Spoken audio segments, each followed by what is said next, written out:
Hey everyone, and welcome back to the channel. As we're wrapping up our Scotland tour, we travel towards the iconic, inspiring and dramatic location of SLAINS Castle.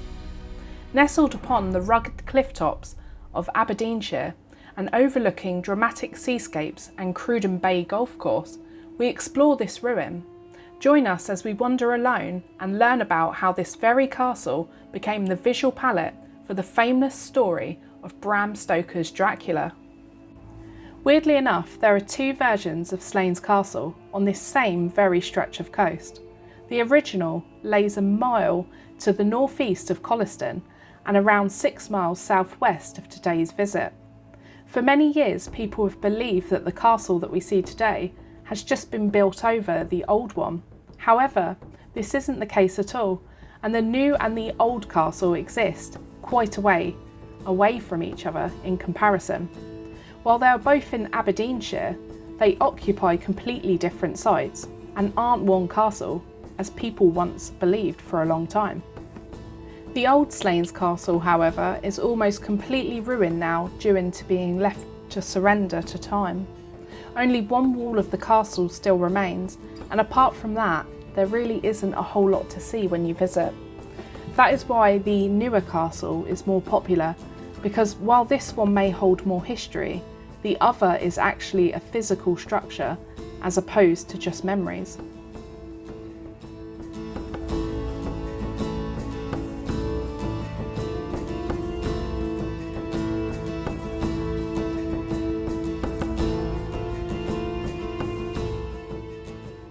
Being one of the most powerful families in the area for generations, the Clan Hay possessed the lands of SLAINS since around the 14th century.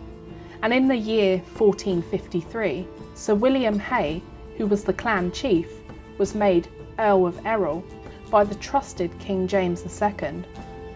But in 1594, the owner at the time, the Earl of Errol, backed a plot by the Earl of Huntly against King James VI. James responded by blowing up old SLAINS Castle.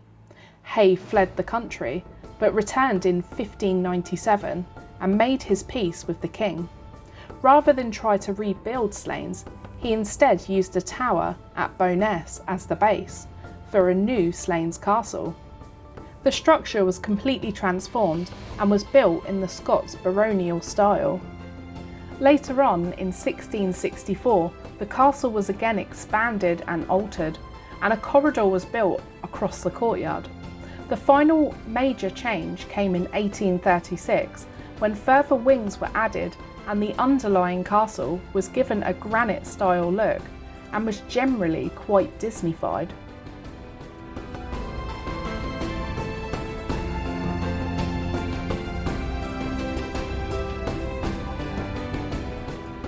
In the room with the enormous bay window facing right onto the beautiful sea is what was known as the drawing room.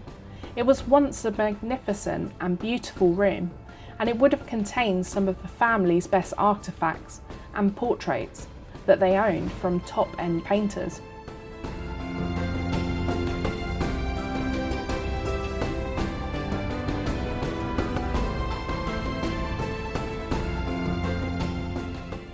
Beyond that was Lady Errol's sitting room, and then the library. This library grew and grew as the Earl at the time was obsessed with collecting and reading books. Interestingly, this library was then sold in 1916 to Glasgow Museum for a mere £3. Next to the library in the north was the dining room, but really today it's now just an open shell.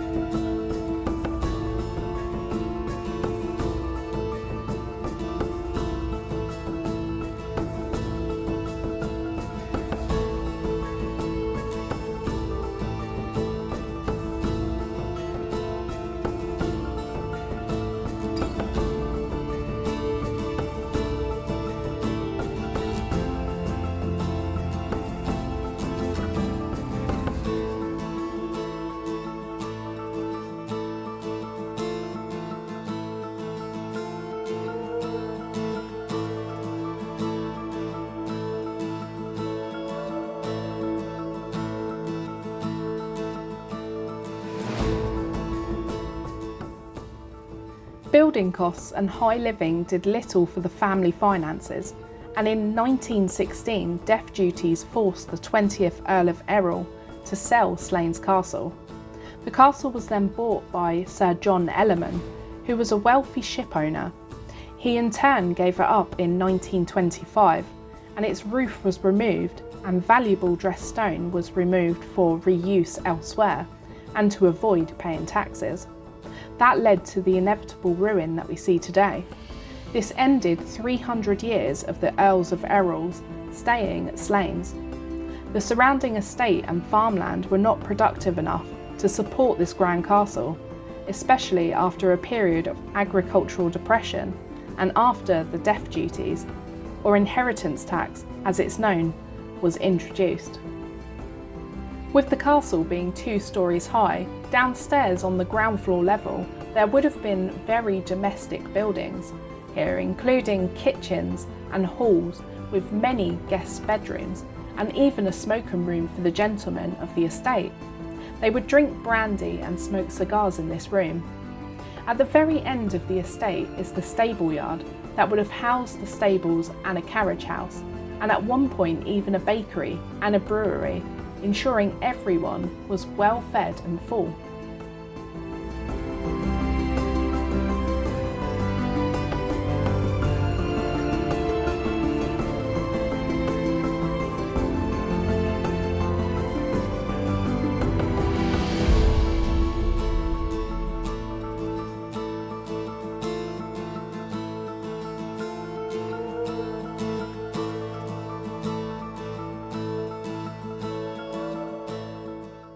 Extending on the very right hand side was all of the family bedrooms. A screen from the front door with stained glass partitions would section all of it off. The Earl that did the most here at SLAINS was named William Harry, who was the 19th Earl, and unlike his father and son, he actually lived at SLAINS Castle, and his bedroom was at the top of the square tower, which we were able to climb, and the views surrounding are unbelievable.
Bram Stoker was an Irish author best known today for his 1897 horror novel Dracula, and it's fitting that SLAINS would be a plausible writer's paradise for the descriptions of the castle Dracula during his writing phase.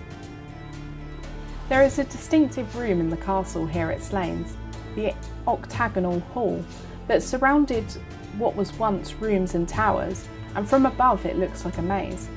It matches the description of the octagonal room in Dracula that Stoker explains, and is to have been used directly as the Count Great's room in the novel.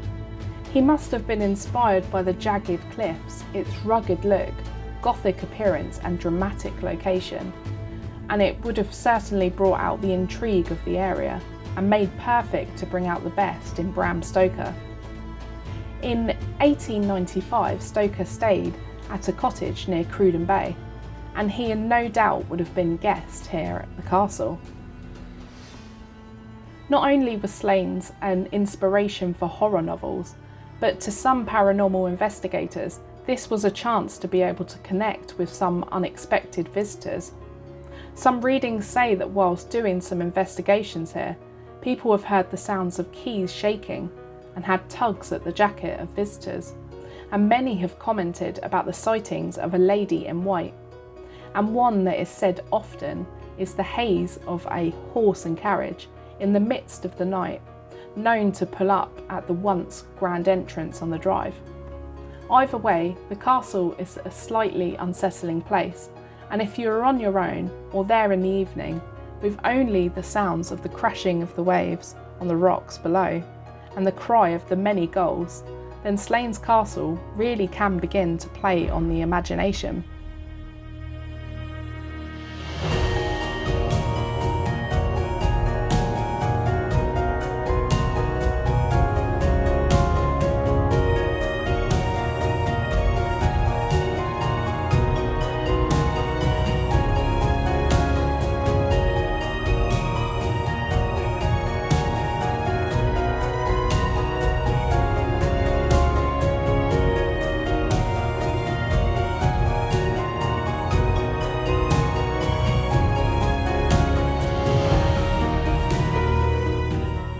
The buildings beyond the round tower at the left, as you walk through the front entrance, would have contained toilets and various other storage facilities. But the rooms beyond here were the day and night nursery and the schoolroom too. And further on from here, to the west, was the butler's house, a two-storey house that was incorporated into the castle. SLAINS Castle is a large, imposing ruin fronting directly onto south-facing cliffs about 1 kilometre east of Cruden Bay. You can walk to it from the village itself or from the slightly nearer car park at a bend on the A975 like we did. At whichever approach to the castle that you might pick, you won't need to be aided by signposts. Simply follow the eerie fortress in the distance and you'll be met with one incredible ruin.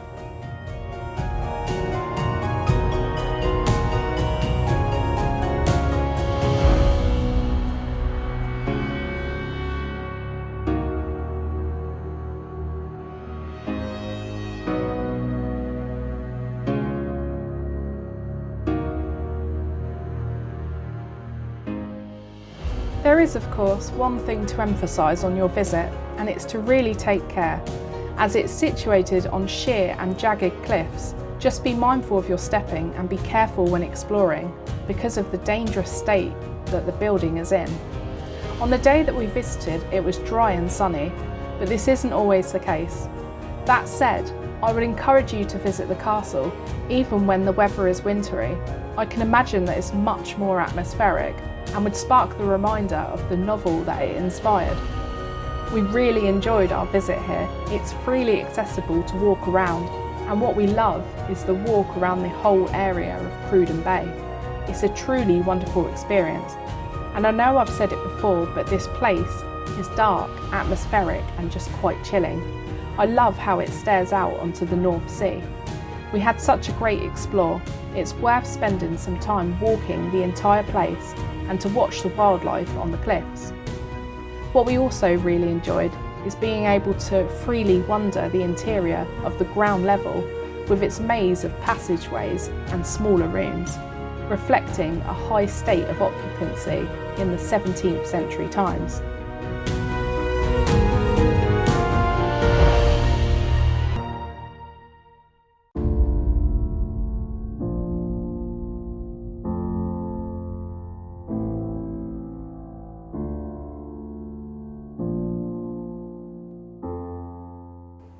So we really hope you've enjoyed watching our video at SLAINS Castle with us today, and we hope we've encouraged you to go visit for yourselves. We would love to say a huge thank you to our Patreons, and a huge thank you for everyone for watching the video. Please be sure to hit that like button, press the notification bell and subscribe to the channel if you haven't already. Join us next week when we have our final castle in our Scotland tour this time round.